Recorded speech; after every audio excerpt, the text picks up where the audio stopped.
Y'all parents better get your heads out your butts and start being more involved in your kids' school life and social life, because what I'm seeing lately is some out of control teenage girls who need to be put in their place respectfully by their parents.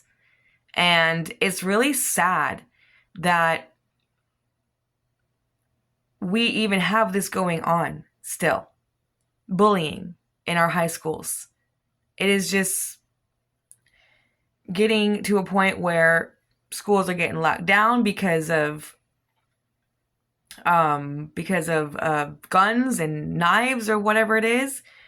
But then you hear these teenagers on Instagram lives or on Snapchat, because these are apps that are used for secret conversations and whatever.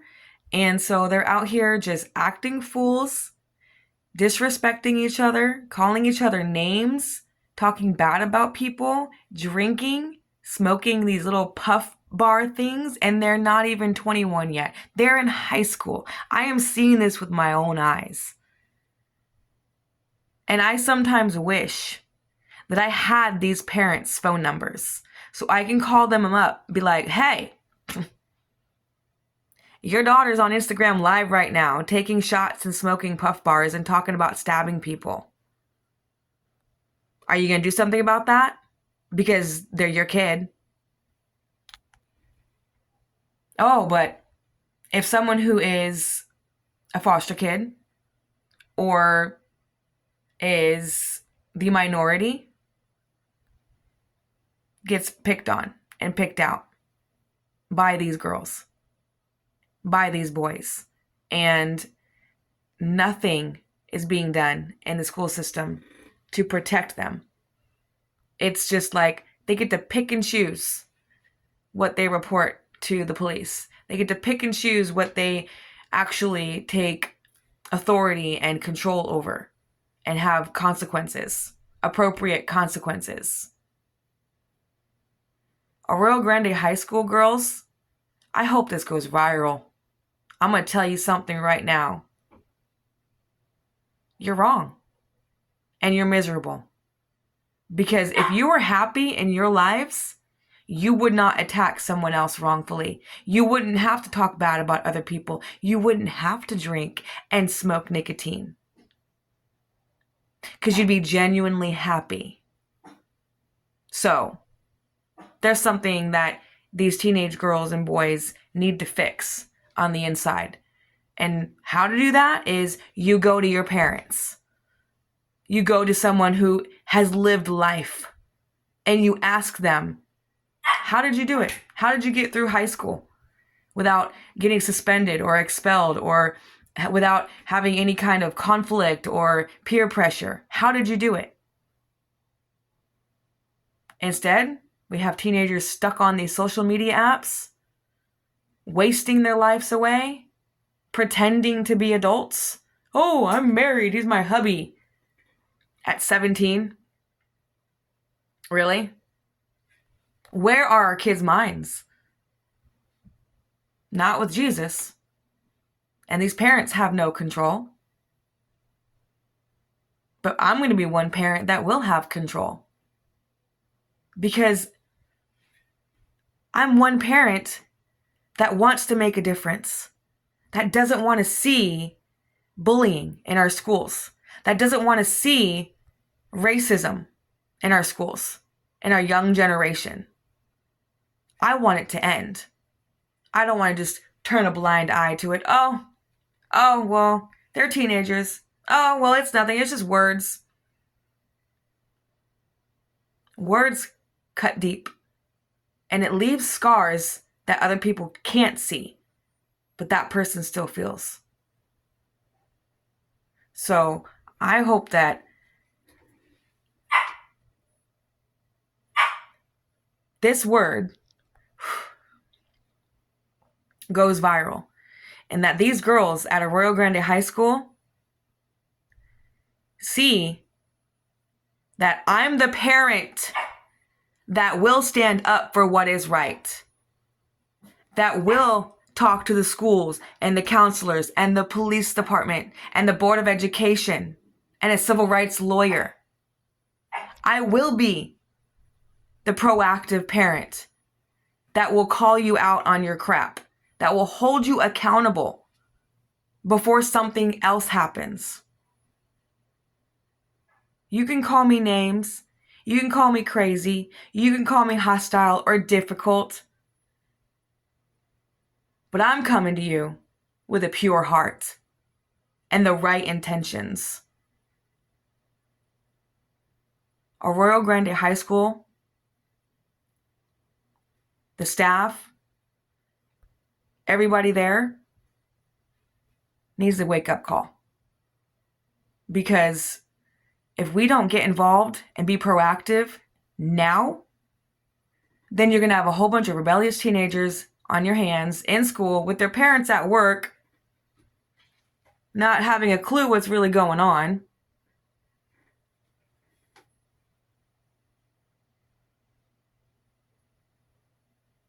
It's sad. And now, instead of being proactive and taking the proper protocols that a school should take when it comes to bullying and cyberbullying and racism, it gets swept under the rug. My daughter doesn't feel safe and she gets upset because they're continuing to do it. It may not be through a message, it may not be on school grounds, but it's still happening because bullying is bullying. There's no discrimination on bullying. They're going to bully on anybody that they feel, anywhere they want.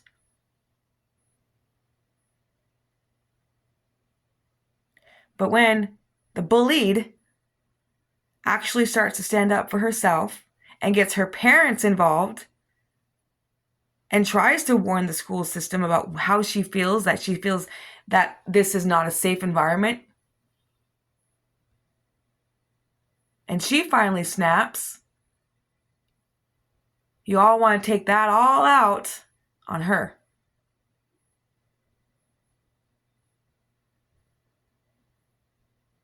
Why? Because she's different? Because she's a foster kid? Doesn't make any sense to me. But all what I do know, girls of AG High, is that I've been told by Clark Guzman himself, the school counselor, that my daughter is one of the top students there. Okay? She makes good grades. She doesn't get in trouble. She doesn't ditch. She doesn't cause chaos. She doesn't disrespect people. She went to the proper authorities. She took the proper steps to report things, to do it the right way. But because she wasn't heard by her own school system and she was let down, and then, of course, she lets it all out one of these days. They become rebellious. If you don't have a proactive point of view with your teenagers, they're going to be rebellious. It's inevitable. Okay? So, adults, parents, stop thinking that, oh, they're old enough to know right from wrong and they're pretty responsible because they're staying in school at least and this and that. You don't even know the nastiness, the filth that comes out of your kids' mouths that I hear on Instagram Lives. It sickens me. Absolutely sickens me. I would never, ever, ever want that for my daughter. And I got 5 kids. And I would never want any of them getting on stupid Instagram Lives or Snapchat or whatever, just spewing out hatred. I would not allow it. That is when I would take away cell phones. That is an appropriate punishment.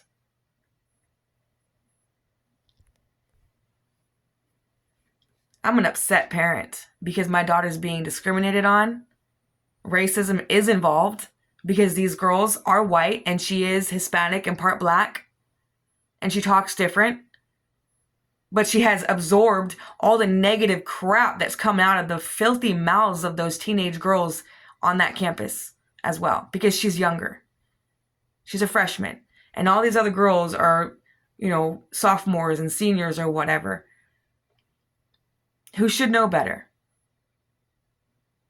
I'm sure the heck that they wouldn't want to be bullied by the majority. So why are they doing it to somebody who's a minority? And then the school not taking proper protocol and actually taking action on the matter. Instead, taking action on my daughter for what she did, which is finally snapping. Stress. Stress is just as hard as a teenager as it is on an adult. And no one is perfect. No one. So, I'm going to be the parent that'll be proactive, that's going to be calling the school system, calling the police department, calling, the Board of Education, calling the county if I need to make sure that bullying stops in our schools. Or at least it gets better under control. Better handled. Because what I just witnessed at Aurora Grande High School, I witnessed bullying. I witnessed cyberbullying. I have witnessed terrorist threats from these other girls. I have witnessed, what else? It not being reported to the authorities. But what she did was reported to authorities, which was just basically send a message to somebody, a text message. So if she did the same thing that these other girls did to her, why is she being punished and not them? And she's part black and they're white. And the school staffs are all white. Discrimination and racism is still here. It is still haunting everybody because we want to be all hush hush. Oh, let's not talk about that. Let's not argue. No. Conflict resolution means you talk about it. It's a conflict when there is racism and discrimination in school systems, especially in school systems. Because these teenagers, they're young. They don't understand. They're going through hormonal changes. They have stresses of the world. They have other things that they're dealing with in the family dynamics. They have a lot more pressure today than we did when we were teenagers. Shoot. Back when I was a teenager, what was I doing? Some pretty bad stuff, but that's me. Other teenagers, okay? There wasn't so much chaos. There really wasn't so much school bullying. I don't remember being bullied that much. I got bullied in probably like a couple times, and then I skipped the whole 8th grade. I was like, I ain't even gonna deal with it. So I didn't get bullied after that. It was a whole 8th grade year. I didn't even go to school. So I know what it's like to be bullied. And when I see other kids being bullied, I don't like it as a parent. So that's what I'm going to be doing as a parent, standing up against bullying and racism and any kind of discrimination that's starting to seep in. We have that in us. We have the opportunity, the ability, the intelligence, the strength to unite and actually raise our children together like a village should. And not be having these little cliques in high school, allowing them to have little cliques and go against each other and say mean things and have very mean racist words coming out of their mouths. We need to have conversations with our kids before they even get to high school about racism, about, bullying and all of this, and what to do and what not to do. I don't see this happening. I don't see parents having these conversations with their kids. I see parents overworked. I see parents not, having a great marriage, so they're not able to give their attention to the child and see that they're really not happy and not whole. We want our children to be whole, fulfilled, encouraged, to know that they can make a difference and that they can succeed. Allowing bullying in our high schools, in any schools, is unacceptable. Because I know for a fact I would not want to work as an adult at a job where I have coworkers ganging up and bullying against me and saying they're going to jump me in the bathroom. No, they'd get fired right away. Immediately. But we're allowing this in schools? We're not taking the proper actions before something happens, which is being proactive? Stop sweeping stuff under the rug, people. Actually confront it head on. Find a solution. Don't just turn away from it and turn a blind eye from it and think that, it's going to be resolved on its own. It's going to fester. It's going to grow. And then they're going to have resentments against you as the parent because you weren't there for them. You did not teach them how to act, how to be, how to live peacefully, yet still have a voice to stand up for yourself and injustice is done. That's confidence, not cockiness. I put a post out earlier. I'm not intimidating. You're intimidated.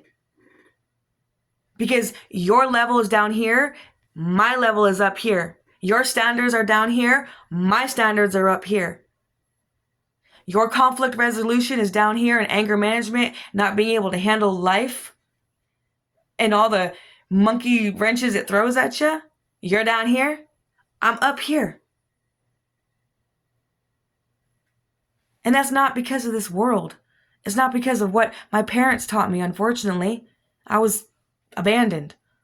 At a very young age, I had to grow up. I've seen the streets. I've lived the streets.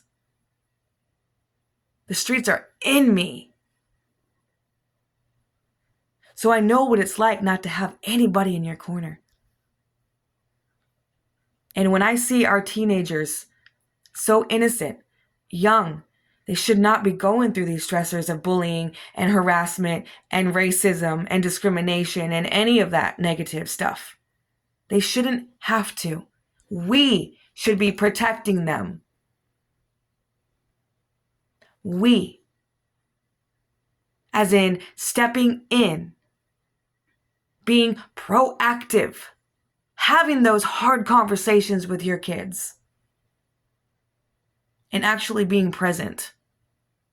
Can you guys do that for your kids? For our next generation's sake? Don't you want to see them succeed? Don't you want to see them treat other people with the kindness that you've treated them as your children? As someone you loved and cared for? I do.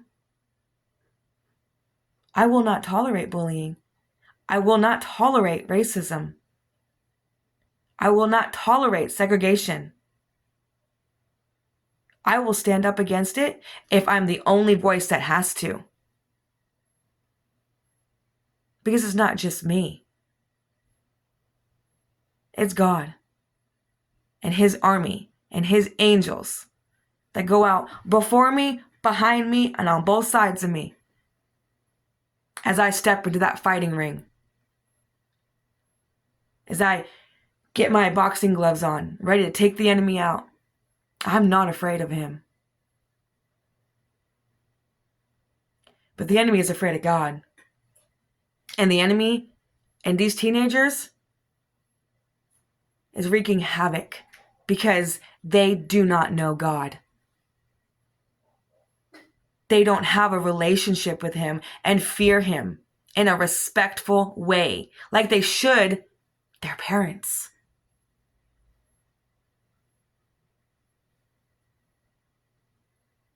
If your teenager is out there walling out, guess what? Unfortunately, it's a reflection of your parenting. It is. I'll even admit it for myself because I made mistakes as a parent. I couldn't get it right. Finally, I am. Like I said, no one's perfect. We all fall short.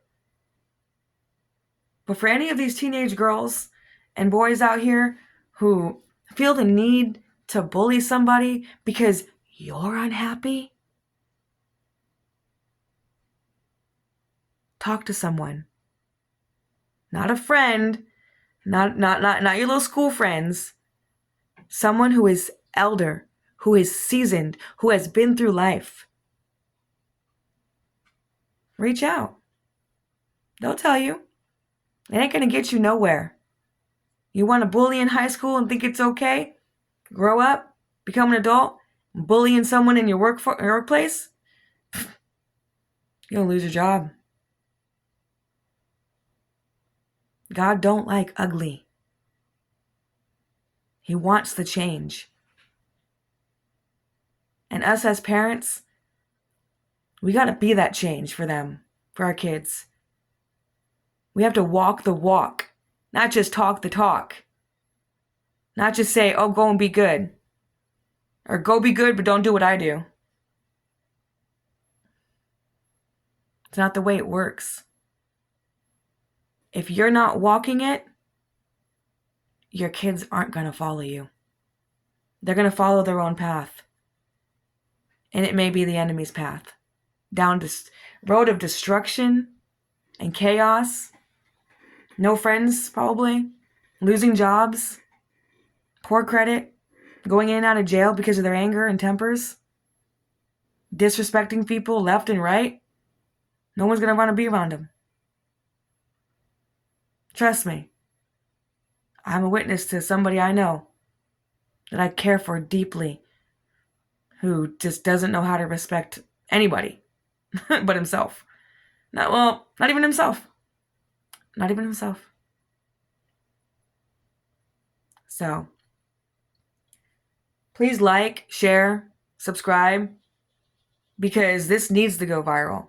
We need to stop bullying in our high schools because that's where all the pain and trauma and scars start and can affect them in their young adult life and forever put them down the wrong path. And we know the right way as their parents. We know what path for them that they should take. So parents, be more proactive in your kids' lives. They have a cell phone, have a location on that dang thing. Have a lock on it for yourself too, so that at night you can turn it off so they can be off social media. Have their social media account passwords. Get on there with them. Look at their content with them. Don't be embarrassed or afraid. These are your children. Women, mothers, we've birthed these children. Don't be afraid of them. Raise them. Let's do better. Because I know we can. This was a long word. I didn't expect it to be, but I had to get it out. Because I do not condone bullying. I don't. I don't condone it in the schools. I don't condone it in the work environment. I don't condone it in welfare. I don't condone it in any kind of organization out there. If I see anybody being racist, discriminating, guess what? I will personally come to you and tell you it's wrong. 1. Number 2, I will take the proper steps to report it so they can be handled right. Okay? That's what we all need to be doing. All right? Being proactive and not allowing our kids, teenagers, to take things into their own hands, but to guide them through life so that they can be successful and live in peace and not have enemies. Nobody wants enemies. So, don't let your child be an enemy. Stay blessed. Stay woke.